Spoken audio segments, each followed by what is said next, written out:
여러분 안녕하십니까?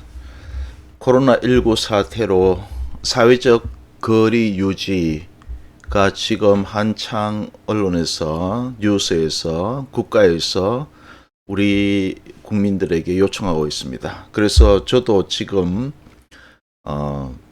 특별한 일이 아니면 밖을 나가지 못합니다. 그래서 오늘은 마스크 끼고 산책을 좀 했는데 그 사진을 한 장 옆에 살짝 올려두었습니다. 오늘 제가 여러분들과 나누고 싶은 것은 그리스 로마 신화입니다. 제가 학생들을 가르치면서 이 그리스 로마 신화를 정리하려니 방대한 양, 그리고 너무나 많은 신들 이야기들이, 그리고 조금 이렇게 연대기적으로 아니고 어수선하게 만들어져 있어서 사실 정리하기가 참 쉽지 않았습니다. 그래서 이윤교의 그리스 로마 신화 5권뿐만 아니라 구스타브 슈바브의 그리스 로마 신화를 읽고 있는데요. 이게 만만찮네요. 그런데 우리가 그리스 로마 신화를 공부해야 하는 이유가 있지 않습니까? 역사나 철학이나 무엇을 공부하든 간에 인문학을 공부할 때는 그 양기둥이라고 하죠.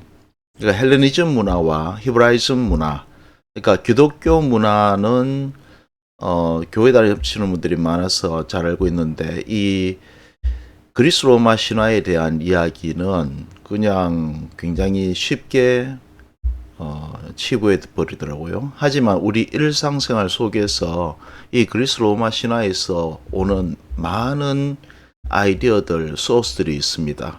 뭐 예를 들어서 화장품에 헤라라는 화장품도 제우스의 부인 헤라에서 왔고요. 그 다음에 뭐 베이름 타이타닉, 이것도 티탄 족 12나무에서 왔고, 그래서 오늘부터 한 몇 편에 걸쳐서 그리스 로마 신화를 여러분에게 정리해 드리려고 합니다. 사실 이미 지금 여러분들 화면에 보고 계시는 1, 2, 3, 4, 5편을 한 번에 다 정리를 했었는데 이 마이크 녹음이 되지 않아서 다시 하고 있습니다. 그래서 한 편 한 편 좀 끊어서 할 생각입니다. 제목은 너무 쉬운 그리스 로마 신화인데요. 제가 PPT로 4장의 그림을 만들었습니다. 첫 번째는 그리스 신화의 시작, 그리고 티탄 12남매까지. 그 다음 두 번째는 제우스의 6형제들, 그리고 세 번째 PPT는 제우스의 자녀들. 이거는 이제 올림포스 12신을 중심으로 해서 제우스의 자녀들을 소개할 예정입니다. 그리고 마지막으로 올림포스 12신이 어떻게 구성되는지를 살펴보도록 하겠습니다. 그러면 오늘은 그 첫 번째 시간으로 그리스 신화의 시작을 이야기하도록 하겠습니다. 루벤스와 같은 화가들은 그리스 로마 신화에 등장하는 신의 그림을 참 많이 남겼더라고요. 예전에는 이 그리스 로마 신화에 관한 이야기 그림이 별로 없는가 생각했는데, 이 신화책을 읽다 보니까 그 책 속에 많은 그림들이 소개되어 있습니다. 그런데 이제 우리가 처음 그리스 신화를 시작할 때는 이 카오스부터 시작되더라고요. 기독교에서도 천지가 창조되기 전에 혼돈 상태, 무질서 상태를 카오스라고 하는데, 사실 이 기독교의 이 사상 아이디어도 그 이전의 역사를 되짚어 올라가면 이 그리스 로마 신화에서 많이 차용된 내용들이 있지 않습니까? 카오스, 즉 무질서, 혼돈 상태, 이것의 반대, 즉 질서가 코스모스 아닙니까? 카스모스. 자, 어쨌거나 이 카오스 상태에서 최초로 등장한 신이 대지의 신, 땅의 여신 가이아입니다. 이 가이아는 여신이죠.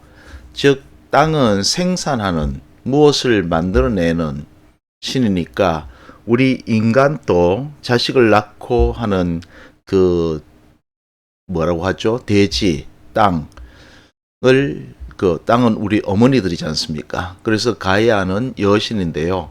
이 가이아 여신이 최초의 여신이고 이 가이아가 처음으로 낳은 아들이 우라노스입니다. 이 우라노스가 앞으로 이야기될 올림포스 12신까지에는 하늘의 신이 3명 등장합니다. 첫 번째는 우라노스, 두 번째는 여기에 있는 크로노스, 그리고 세 번째는 제우스, 우리가 마침내 알고자 하는 제우스와 올림포스 12신의 제우스입니다. 그래서 첫 번째 하늘의 신 제일대 제왕 우라노스는 가이아가 낳았습니다. 그러면 가이아가 어머니고 우라노스는 아들이 되겠죠. 그런데 그리스 신화 속에서는 근친상간이 흔히 일어납니다. 이 우라노스가 낮에는 땅과 하늘이 분리되었다가 저녁이 되면 하늘이 땅으로 내려앉습니다. 그래서 우라노스가 가이아를 품습니다. 그래서 많은 자식들을 낳는데요. 처음에 등장하는 인물들이 헤카톤 케이러스입니다. 이 헤카톤 케이러스가 손이 100개라는 뜻이래요. 그래서 우리 말로 백수거신, 흔히 백수거인이라고 하는데, 이 그림을 보면 좀 흉측하게 머리는 50개, 손은 100개인 좀 기형적인 인물입니다. 이 백수거인 삼형제를 낳습니다. 그런데 이것을 좀 재밌게 말씀드리자면 우리가 보통 점토를 가지고 무엇을 빚을 때 처음에는 굉장히 서툴지 않습니까? 그러나 시간이 지나감에 따라서 형체를 이루듯이 제가 학생들한테 가르칠 때도 이 백수거인 이후에 서서히 우라노스와 가이아 사이에서 나는 자식들이 좀 뭐랄까 형태를 제대로 갖추게 되더라 이렇게 가르쳤거든요. 어쨌거나 이 헤카톤 케이러스는 백수거인으로서 낳는데 우라노스가 마음에 들잖아요. 그래서 세상에 내놓지 않고 엄마 즉 가야의 뱃속 즉 땅속이죠. 그냥 가둬둡니다. 그러면 이 백수거인 삼형제들은 내보내 달라고 막 땅을 치고 난동을 부릴 거 아닙니까? 이 어머니 가야는 고통스럽기가 말할 수 없겠죠. 어쨌거나 이 백수거인 삼형제는 우라노스에 의해서 땅에 갇혀지고 다음으로 우라노스가 가야를 품고는 키클롭스 삼형제를 낳습니다. 이 키클롭스 삼형제는 우리 애니메이션 몬스터 주식회사에 보면 왜 눈이 하나밖에 없는 외눈박이가 있지 않습니까? 이 키클롭스가 바로 그 외눈박이입니다. 근데 백수거인보다는 좀 형체를 갖춰가는데 이 눈 하나밖에 없는 것도 굉장히 우리의 눈으로 봐서는 기형적이죠. 어쨌거나 우라노스는 외눈박이 삼형제도 땅에 가두어 둡니다. 가이아는 갈수록 더 고통스러워집니다. 그리고 나서 우라노스는 또 가이아와 동침을 해서 12남매를 낳는데요. 이 12남매들이 티탄 혹은 타이탄 12남매라고 불립니다. 티탄이라는 뜻이 거대한이라는 뜻인데 우리 영화에 타이타닉호라고 있지 않습니까? 이 타이타닉이 거대한이라는 뜻이고 이 어원에서 온 거라고 합니다. 근데 지금 이번 시간에 이 티탄 12남매를 다 설명하기에는 사실 뭐 다 알 필요도 없고요. 오케아누스로부터 쭉 나와서 크로노스가 막내인데요. 여기 오케아누스 이름을 좀 눈여겨봐 주시기 바랍니다. 오케아누스는 영어식으로 쓰면 OCEANUS. 이 US를 빼면요 뭐가 됩니까? 그렇죠. 오션이 되죠. 오션, 대양, 큰 바다. 그래서 이 오케아누스는 대양의 신. 나중에 보면 큰 강물의 신 뭐 등이 나오거든요. 그래서 이 그리스 신화의 이 신들은 자연의 거대함을 형상화한 신격화한 그런 내용이라고 이해하면 될 것 같습니다. 어쨌거나 오케아누스를 비롯해서 12남매를 낳는데요. 이 12남매에게 어머니 가이아가 도움을 청합니다. 왜? 우라노스 남편이자 아들이 밤마다 내려와서 자신을 괴롭히고 그 자식들은 땅에 가두어 가지고 세상에 내놓지 않으니까 가야는 고통스럽기가 말할 이럴 데가 없습니다.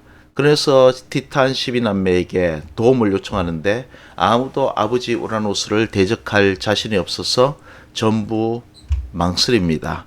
이때 막내 크로노스가 어머니를 도와 아버지 우라노스를 축출해냅니다. 크로노스는 우라노스가 가야를 덮치려고 내려올 때 자기가 미리 준비한 낫으로 우라노스의 남근을 잘라버립니다. 그 남근이 사방팔방으로 핏방울이 터지면서 남근이 바다에 떨어지는데 그 바다에서 나중에 거품과 함께 여신이 등장하죠. 그 여신이 바로 아프로디테, 즉 로마 이름으로 비너스, 우리가 흔히 말하는 사랑의 여신이 됩니다. 그 이야기는 나중에 하고요. 자, 어쨌거나 오케아누스에서 크로노스까지 티탄 12남매가 아버지 가야를 어머니의 요청에 따라서 아버지 우라노스를 거세하고 막내 크로노스가 제2대 제왕이 됩니다. 그러면 이제 크로노스가 이 신의 세계를 지배하게 되죠. 그런데 여기서 문제가 발생합니다. 크로노스는 어머니 가이아와 어떤 약속을 했느냐 하면 어머니를 도와 아버지를 축출해내고 형제들 백수거인 삼형제, 외눈박이 삼형제를 세상으로 내놓겠다고 했습니다. 그런데 티탄 형제들이 가만히 생각해 보니까요. 백수거인 삼형제, 외눈박이 삼형제처럼 광폭하고 이상하게 생긴 이 세력들을 세상 밖으로 내놓으면 이 티탄족들이 위협을 느낀단 말입니다. 그래서 이 형제들을 세상 밖으로 내놓지 않습니다. 즉 어머니와 한 약속을 지키지 않습니다. 그러자 어머니 가야는 크로노스에게 저주를 내립니다. 어떤 저주? 네가 너의 아버지를 축출해냈듯이 네가 앞으로 네 자식에 의해서 네 자식이 너를 대적하여 너를 누르고 왕자리를 차지할 것이다. 그 이후로 크로노스는 자기가 낳는 자식은 낳는 족족 다 삼켜버립니다. 오늘은 여기까지 제1대 신에서 크로노스 제2대 신 제왕까지의 이야기를 들려드렸습니다. 다음 시간에는 티탄족과 그 티탄족에서 나오는 제우스의 6 형제에 대한 이야기를 이어가도록 하겠습니다. 감사합니다.